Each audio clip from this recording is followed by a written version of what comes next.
Hello friend, this is Pankaj and welcome back to teaching exam study. दोस्तों, आज हम भूगोल की कुछ इम्पोर्टेंट प्रश्नों का जो एग्ज़ाम में रिपीटेड टाइम पूछी जाती है और आप प्रश्नों को रिकॉल कभी कभी नहीं कर पाते हैं, तो ये मैप के माध्यम से आप चीज़ों को समझ पाएंगे और एग्ज़ाम के पहले आप इसे रिकॉल कर पाएंगे, जो कि आपके लिए ये काफ़ी आवश्यक है। तो वीडियो को पूरा देखें, शॉर्ट वीडियो ही रहेगी, आप इसमें कुछ सीखने का प्रयास करें।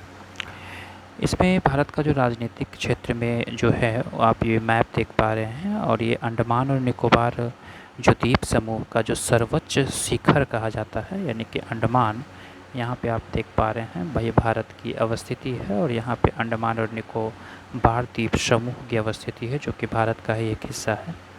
और ये जो अंडमान निकोबार द्वीप समूह है, और ये अंडमान निकोबार द्वीप समूह की जो सर्वोच्च शिखर है, और उसका नाम है सैंडल पिक, जिसकी लंबाई जो हाइट जो है वो मीटर में है, वो 732 मीटर 732 मीटर की हाइट है। और ये अंडमान और निकोबार द्वीप समूह में केवल 38 द्वीप ही हैं, 38 द्वीप ही बसे हुए हैं, और शेष क्षेत्र जो है वो निर्जन क्षेत्र है।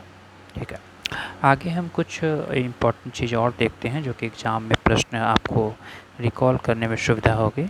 जैसे पूर्वी तटीय मैदान में कौन कौन से क्षेत्र आते हैं, और ये पूर्वी तटीय मैदान जो है वो उड़ीसा और आंध्र प्रदेश, यहाँ पे उड़ीसा की अवस्थिति है, आप देख पा रहे हैं उड़ीसा, और ये आंध्र प्रदेश है। तो उड़ीसा और आंध्र प्रदेश के जो तटवर्तीय मैदान हैं, जो तट से घिरे हुए हैं, यानी जो तट क्षेत्र हैं, तटवर्तीय मैदान हैं, और वो उत्तरी तटीय भाग से गोदावरी डेल्टा तक को हम लोग उत्कल तट, या इसे कलिंग तट, या उत्तरी सरकार के नाम से जाना जाता है, उत्तरी सरकार तट। वहीं आंध्र प्रदेश से लेकर के, आंध्र प्रदेश से जो ये तमिलनाडु है वाले क्षेत्र हैं, आंध्र प्रदेश से लेकर के तमिलनाडु के तटीय मैदान तक, यानी कि कृष्णा गोदावरी डेल्टा से कन्याकुमारी तक, कृष्णा गोदावरी डेल्टा से कन्याकुमारी जो तट है, उसे हम लोग जो कन्याकुमारी तक विस्तृत तट है, उसे हम कोरोमंडल तट के नाम से जाना जाता है। तो दोस्तों, किस तट के नाम से जाना जाता है? तो उसे कोरोमंडल तट के नाम से जाना जाता है। आप ये याद रखेंगे, एग्जाम में कभी कभी ये प्रश्न स्लिप हो जाते हैं।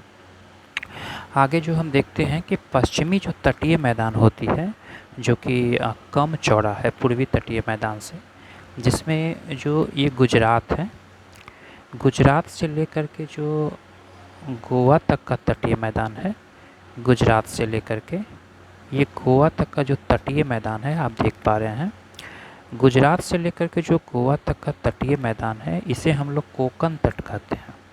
किस नाम से जाना जाता है? तो गुजरात से लेकर के गोवा तक का जो तटीय मैदान है, उसे कोकण तट के नाम से जाना जाता है।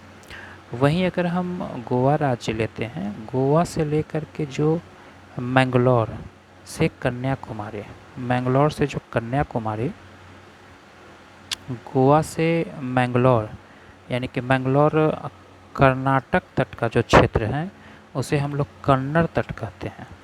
वहीं मंगलोर से लेकर के कन्याकुमारी तक का जो क्षेत्र होगा, उसे मंगलोर से कन्याकुमारी तक का जो तटीय मैदान है, उसे हम लोग मालाबार तट के नाम से जानते हैं।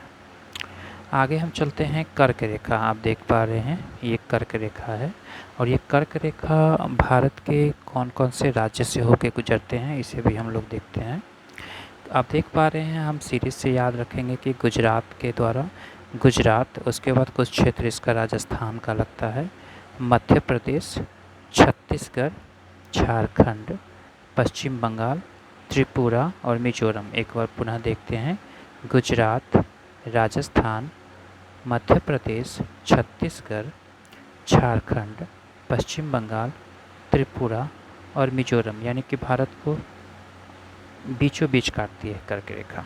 कर्क रेखा जो है वो 23.5 डिग्री, यानी 23 डिग्री 30 मिनट, 23.5 डिग्री उत्तरी अक्षांश, 23.5 डिग्री उत्तरी अक्षांश, क्योंकि भारत जो है वो उत्तरी अक्षांश में अवस्थिति है। कर्क रेखा को 23.5 डिग्री उत्तरी अक्षांश भी कहते हैं। यह भारत को लगभग 2 बराबर जो भागों है, वो 2 बराबर भागों में बांटती है। यानी 2 बराबर भागों में विभाजित करती है।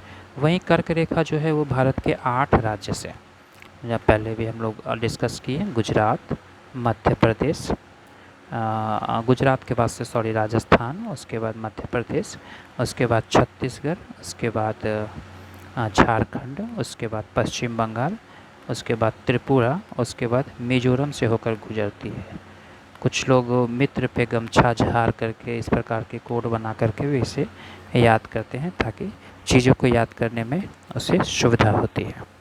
तो ये इम्पॉर्टेंट वीडियो था जिसमें आप छोटे छोटे पॉइंट को गौर किए होंगे, जो कि एग्ज़ाम में रिपीटेड टाइम पूछी जाती है। अगर वीडियो पसंद हुई होगी तो चैनल को सब्सक्राइब करें। वीडियो देखने के लिए धन्यवाद। Thank you very much.